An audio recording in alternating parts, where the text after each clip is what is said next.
Previously on Amaka KABOYO, the peaceful house. Aya basi. Ogenda mujja mu kyalo. Weewana mbu sakulayizi. Wange we Kampala. Kalino kachanga tulaba amaka ga KABOYO. Yava. Kuruno sebo TAMZ media. Kabaka yennyini mwenye. Senze. Naye nja kwewuunyisa. Mukano ke twolekedde. Ngenda kusaba gwe kiri kimukalira. Nywera wotudde. Toseguka. Sa igwe.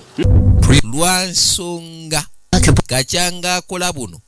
Kuruno yakozyemu kana akatundu. Ngabagama Empire Movies Productions kasenge. Ngabega somne TAMZ media Uganda ne bajja kutusa kano ketolekedde. Wabula nga kabaka yennyini mwenye Tamale Godfrey nanyini cinema ye yakakwata nakagattagatta era batanajja aka producinga. Ngabagamba Sembata Rashidi najja director wako okuntiko. Nange video isimakirwa na nemera DOP wako. Yakaise amaka ga KABOYO the peaceful house. Tuli ku season ya 2.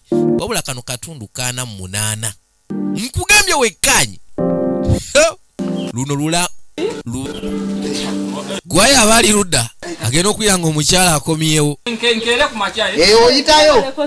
yasalawo yegobe Ambadde. Era ambadde nsiibudde. mbagambye temusubwa kagenda kubeera kana 8 era nkagenda kubeera kanjawulo kachanga tulaba buno ku luno omusajja yakozeeyo kano gwe lindirira. Coming soon on TAMZ Media Uganda. Please subscribe and thank you.